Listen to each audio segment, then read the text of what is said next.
Sejam bem-vindos ao canal El Mendonça. Neste vídeo de estudos faremos uma resenha sobre o livro Os Deuses da Revolução, escrito por Christopher Dawson, traduzido por André de Leones e publicado pela E-Realizações em 2018. A resenha será feita e conferida em playlist capítulo por capítulo. Capítulo 2. As origens históricas do liberalismo. A secularização da cultura moderna se deu pelo movimento minoritário das cortes europeias, que com o iluminismo no século XVIII recebeu o nome teórico de liberalismo, revolução intelectual que não tem sido devidamente analisado, limitando os estudos a pensar apenas nos efeitos políticos. O liberalismo é antirreligioso. Seus feitos são parte da repressão religiosa que fundamentava a autoridade e a tradição.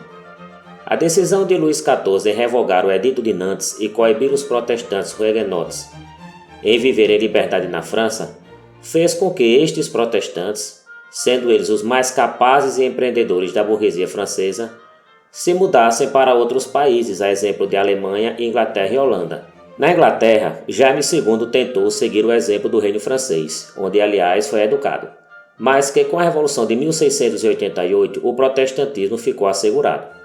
Para o autor, essa revolução uniu a sociedade, aristocratas e burgueses, pacificando também os não conformistas, grupos religiosos não alinhados à Igreja Anglicana. Ainda segundo o autor, a velha monarquia fazia a estrutura tradicional da sociedade inglesa, limitando entidades políticas, regulando salários e preços e defendendo os camponeses dos cercamentos. O que não é analisado pelo autor é que estes elementos são oriundos da falta de liberdade política e religiosa, bem como monopolista. Com a nova disposição, o laissez-faire fez abandonar os ideais de regulamentação estatal e a organização corporativa.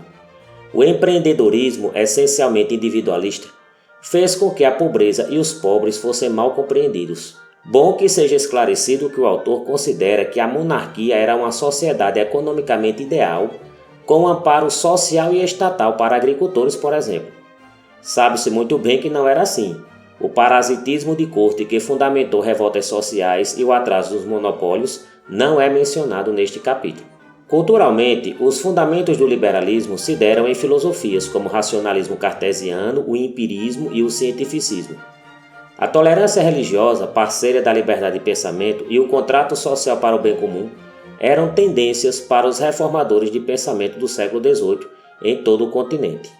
O cientificismo de Newton também revolucionou as ideias de negação ao tradicionalismo. As forças espirituais foram sendo negadas na sociedade ocidental. Foi a era do deísmo, que a divindade não foi completamente excluída, mas que o cósmico era passivo das leis da física.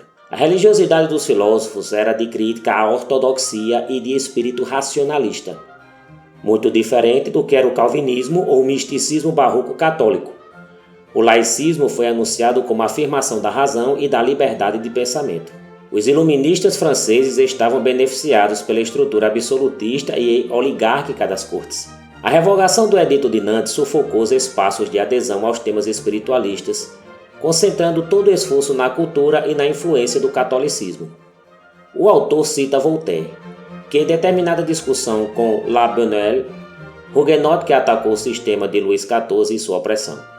De acordo com o autor, Voltaire defendeu o sistema francês como sendo, abre aspas, a maior época que a França ou qualquer nação europeia teria conhecido, fecha aspas. O comércio francês era controlado pelos funcionários do rei. Não havia um empreendimento particular do porte das companhias das Índias inglesa e holandesa. Os monopólios eram a base do sistema e até os funcionários eram quase que exclusivamente nobres que recebiam títulos para os cargos públicos. Era essa a classe que, após Luís XIV deixar o trono, minou o que o autor chama de, abre aspas, ordem majestosa, fecha aspas. Interessantemente, o autor culpa o jansenismo, considerada uma, abre aspas, seita mesquinha e amarga, fecha aspas, pela oposição aos ditames da religião de corte e aos jesuítas. O jansenismo foi um movimento similar ao calvinismo, ambos baseados em Santo Agostinho e sua interpretação sobre a natureza humana. Desconsidera quase que completamente a situação social francesa e a falta de diplomacia nos assuntos externos que levou a guerras de destruição. Como a terra arrasada do jansenismo, o iluminismo, aliado ao mundo de corte e dos salões, secularizou a cultura francesa.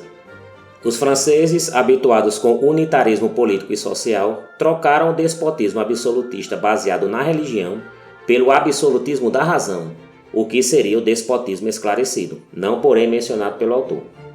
Os pensadores iluministas não eram revolucionários e estavam do lado da propriedade e da ordem. Não à toa que Voltaire era conselheiro de Frederico II e Diderot de Catarina da Rússia. Os iluministas eram intolerantes a seu modo, detestavam as camadas mais humildes e qualquer mudança feita a favor dos ideais iluministas se deu a nível burguês ou aristocrático. A população estava ainda com seu pensamento nas tradições. A instrução popular dependeria da ação de um Rousseau, que seria mais sentimental que racional. No entanto, a fúria da população contra Luís XV, e isso não foi comentado pelo autor a nível social, eram advindos de problemas sociais que não estão comentados no texto, dando a entender que o problema da Revolução Francesa foi apenas a crítica ao tradicionalismo. Neste segundo capítulo, Dawson relaciona o liberalismo a fatores filosóficos e religiosos. O avanço cientificista com a teoria da relativização de Newton também foi explorado como uma forma de ataque ao tradicionalismo e ao sistema de pensamento da época. O fator propaganda e a estrutura social burguesa e de corte foram elementos que ajudaram a exposição do liberalismo. O que está em julgamento é a disposição do autor com o jansenismo, que atuava como crítica à natureza humana. Ora, foi o humanismo que fundamentou a teoria renascentista, esta sendo considerada como antecedência para o liberalismo. O jansenismo sequer é relacionado com a associação burguesa, mas sim ao calvinismo na argumentação inicial do autor. E o próprio filósofo Pascal, aceito como religioso exemplo da possível conciliação entre tradicionalismo e ciência, era um jansenista. Dawson defende o absolutismo como modelo de grande século para os franceses, mas também elogia, através de Voltaire, a sociedade inglesa pós-revolução de 1688, que deu autonomia e ambiente para o liberalismo que ele mesmo critica. Agradecemos a todos que prestigiaram este estudo com a presença no canal. Pedimos que participem com like e inscrição. Este canal é dedicado à cultura em geral e estudos. Que Deus esteja conosco.